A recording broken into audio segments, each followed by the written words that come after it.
Imaginez cette scène. Une femme attend son mari depuis plus d'une heure. Il avait promis de rentrer tôt.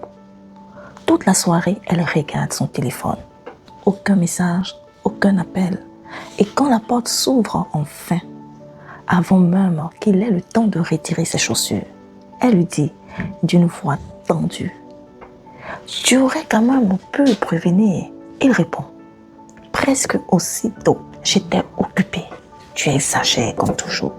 En moins de 30 secondes, le ton monte et la soirée se termine avec chacun dans une pièce différente de la maison.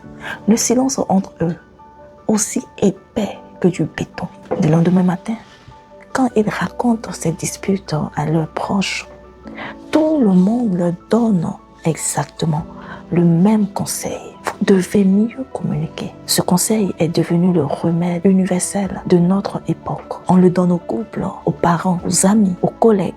Comme si tout bien parler suffisait à tout réparer. Et pourtant, si on est honnête, ces deux personnes ont beaucoup parlé ce soir-là. Ils ont élevé la voix, expliqué leur point de vue, répondu, justifié et même défendu. Ils se sont même blessés avec leurs paroles. Le problème n'était donc pas un manque de mots. Alors, qu'est-ce qui ne va pas vraiment dans ces situations? Dans ces situations que nous voyons là, je voudrais vous proposer quelque chose d'un peu différent aujourd'hui. Parce que je pense, après avoir beaucoup réfléchi à cette question, qu'on a donné à la communication une mission qu'elle ne peut pas remplir. On lui a demandé de sauver des couples qui avaient dès le départ un tout autre problème. Un problème beaucoup plus profond. Un problème dont personne ne parle vraiment. Et c'est précisément ce problème-là qu'on va regarder en face ensemble. Avant qu'on aille plus loin, abonnez-vous à la chaîne et activez la cloche des notifications. Parce que chaque semaine, on explore ensemble ces questions que nos relations posent et auxquelles on n'a pas toujours le courage de répondre honnêtement. Voilà maintenant plusieurs décennies que les spécialistes du couple répètent tous la même chose. La communication, c'est la clé. Apprenez à mieux communiquer. Apprenez à mieux communiquer et votre relation ira mieux. Des livres entiers ont été écrits là-dessus. Des séminaires, des retraites de couple, des sessions de coaching. Et malgré tout ça, les séparations n'ont jamais été aussi nombreuses. Et les couples jamais aussi épuisés de se parler, sans se comprendre. Et pourtant, voilà quelque chose que personne ne dit assez clairement. La plupart des couples qui vont mal ne manquent pas de paroles. Ils en ont trop même. Ils discutent pendant des heures. Ils reviennent sur les mêmes sujets, semaine après semaine. Ils s'expliquent, exposent leur point de vue avec une précision chirurgicale. Et au bout de 2 heures de conversation, ils se trouvent encore plus éloignés qu'au début. Comme si chaque mot échangé creusait un peu plus sur le fossé au lieu de le combler. Pourquoi? Parce qu'il y a une confusion fondamentale qu'on n'a jamais vraiment résolue. On a fini par croire que parler, c'est communiquer. Sauf que parler n'est qu'une partie de la communication et peut-être même la plus petite. Réfléchissez à ce qui se passe vraiment dans une conversation. Il y a d'abord ce que vous voulez dire, ce besoin profond, cette émotion vraie, cette intention sincère qui naît en vous. Puis, il y a ce qui sort réellement de votre bouche. Parce que qu'entre votre cœur et vos lèvres, la fatigue, la colère ou la frustration transforme parfois une demande douce en reproche. Et une inquiétude sincère en accusation. Et puis, il y a surtout ce que l'autre entend vraiment. Et ça, c'est souvent là que tout se complique. Parce que ce qu'il entend ne passe pas seulement par ses oreilles, ça traverse toute son histoire, ses blessures d'enfance, ses peurs, ses déceptions passées, les trahisons qu'il a vécues, les paroles qu'il a entendues depuis tout petit. Imaginez cette scène très simple. Une épouse rentre, épuisée, après une longue journée, et dit à son mari: « Tu aurais pu m'aider un peu aujourd'hui. » Ce qu'elle voulait vraiment exprimer, c'était: « J'ai besoin de sentir que je ne porte pas toute seule. » Ce qui est sorti de sa bouche était une remarque sur le partage des tâches. Et ce que son mari a entendu, lui, dans sa propre histoire, c'est: tu es encore un mauvais mari. Tu n'en fais jamais assez. Alors, il répond sur la défensive. Et en moins de 30 secondes, il ne parle déjà plus de la vaisselle. Ils parlent chacun à une douleur différente, dans une conversation qui n'aura jamais vraiment lieu. Parce qu'ils ne lisent pas le même message. Une conversation ne se déroule jamais simplement entre deux bouches. Elle se déroule entre deux histoires, deux vécus, deux façons de lire la réalité. Et si ces deux façons de lire la réalité sont fondamentalement différentes, aucune technique de communication au monde ne pourra les réconcilier durablement. Et c'est là que la question la plus importante de cette vidéo se pose. Pas comment apprendre à mieux se parler, mais si on est vraiment fait pour marcher dans la même direction. Il faut être direct sur quelque chose parce que c'est le cœur de ce que je voulais vous dire aujourd'hui. On parle beaucoup de communication dans le couple. On parle un peu moins de compréhension. Et on ne parle presque jamais de compatibilité. Figurez-vous que ces trois mots ne sont pas du tout synonymes. Et les confondre nous coûte très cher. La communication, c'est l'outil. La compréhension, c'est le résultat qu'on cherche. Et la compatibilité, c'est le terrain sur lequel tout se construit. Sauf qu'on peut avoir l'outil le plus perfectionné du monde. Si le terrain manque, l'outil ne sert à rien. Voilà ce qu'on ne dit pas assez. Deux personnes qui ne partagent pas les mêmes valeurs fondamentales, qui n'ont pas les mêmes visions de la famille, qui n'ont pas la même conception de l'argent, qui ne mettent pas la même chose derrière le mot couple. Ces deux personnes peuvent communiquer pendant des années entières sans jamais vraiment se comprendre.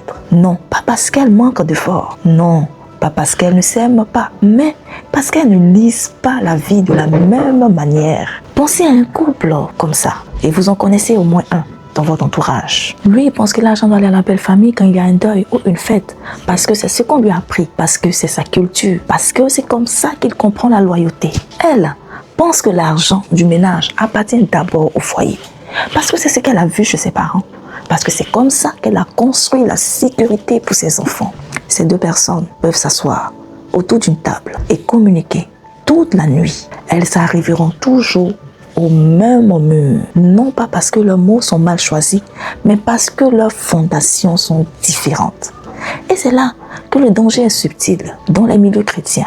Parce qu'on dit souvent aux jeunes de se marier avec un croyant. Et c'est une très bonne chose. C'est une très bonne base. Sauf que partager la même foi ne garantit pas d'avoir la même vision de vie. Il y a des couples où les deux vont à l'église chaque dimanche. Les deux prient, les deux servent dans leur communauté. Et pourtant, le mariage est une souffrance quotidienne. Parce que la foi est là, mais les valeurs pratiques, la vision de l'éducation des enfants, la place de la belle famille, les priorités financières, le rôle de chacun dans le foyer, tout ça n'a jamais été aligné.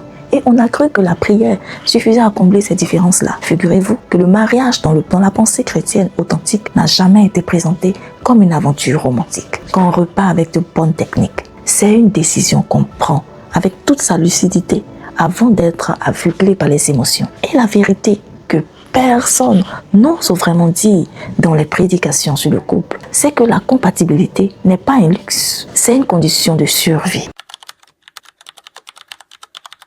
Il y a un verset dans le livre du prophète Amos au chapitre 3 qui est court, qui semble presque anodin, mais qui dit en une seule phrase ce que des années de thérapie de couple essaient de résoudre. Deux hommes marchent-ils ensemble sans s'être concertés? La réponse évidente est non. Deux personnes ne peuvent pas marcher longtemps dans la même direction si elles n'ont pas décidé ensemble où elles allaient. Et le mariage, dans la pensée biblique, c'est précisément ça. Deux personnes qui décident de marcher ensemble, pas deux personnes qui s'aiment intensément au premier regard et qui décident que la passion suffira. Deux personnes qui se concertent vraiment, qui regardent honnêtement dans la même direction, qui vérifient avant de partir qu'elles parlent du même voyage. L'apôtre Paul va dans le même sens quand il écrit aux Corinthiens qu'il ne faut pas former un attelage disparate. L'image est faute. Elle parle à tout le monde ici en Afrique. Un attelage disparate, c'est deux animaux de nature différente qu'on essaie d'accoupler pour labourer un champ ensemble. Peu importe à quel point chacun est fort individuellement, si leurs pas ne tombent pas au même rythme, si leurs forces ne vont pas dans la même direction, le travail sera épuisant pour les deux et le champ ne sera jamais bien labouré. Et c'est précisément ce que vivent des milliers de couples chrétiens aujourd'hui, partout en Afrique francophone. Des gens bien, des gens qui s'aiment, des gens qui croient, mais qui ont dit oui trop vite, sous la pression des familles, sous la pression de l'horloge qui tourne, sous la pression de l'église qui dit qu'il est temps de se marier, sans jamais vraiment vérifier s'ils allaient dans la même direction. Et maintenant, ils communiquent, ils suivent des ateliers, ils lisent des livres et rien ne change vraiment. Parce que le problème n'est pas dans la communication, il est dans les fondations. Alors, j'aimerais finir avec quelque chose de concret, selon là où vous êtes, selon là où vous en êtes aujourd'hui. Si vous êtes encore célibataire, la question la plus importante à vous poser avant d'entrer dans une relation sérieuse n'est pas si cette personne vous plaît et pas non plus si cette personne est croyante. La vraie question, celle qu'on oublie presque toujours parce qu'on est trop occupé à ressentir des choses, c'est celle-ci. Est-ce que cette personne et moi, nous marchons dans la même direction? Avons-nous même la même vision de ce qu'on veut construire, la même conception de l'argent, de l'éducation des enfants, de la place qu'on donne à nos familles respectives, de ce qu'on attend l'un de l'autre au quotidien? Ces questions-là, posez-les avant d'être amoureux, parce qu'une fois amoureux, le cœur répond à la place de la tête. Et on n'entend plus très bien ce que la réalité essaie de nous dire. Et pour ceux et celles qui sont déjà engagés, déjà mariés, et qui reconnaissent dans ce qu'on vient de décrire quelque chose qui ressemble à leur quotidien, je voudrais dire ceci, avec beaucoup de bienveillance.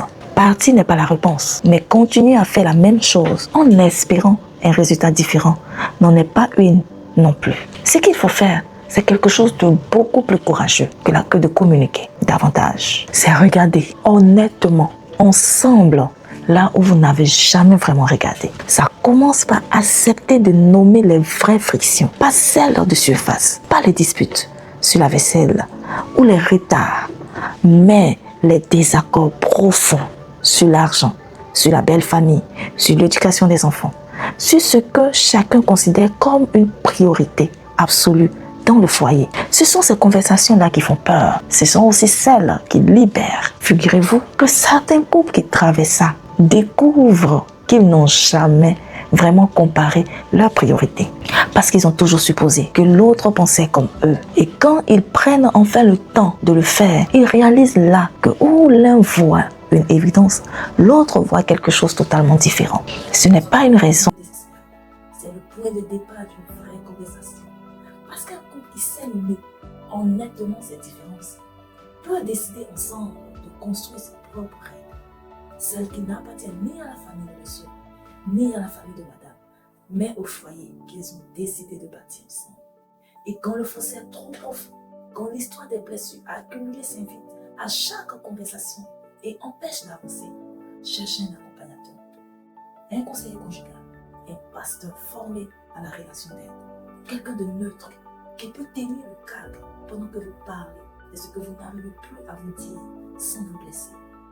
Demander de l'aide n'est pas un aveu d'échec, c'est souvent le premier acte courageux d'un couple qui décide vraiment de se battre pour lui-même. Parce que le mariage n'est pas une aventure qu'on gère avec des techniques, c'est une décision de toute une vie qu'on prend avec toute sa tête, autant qu'avec tout son cœur.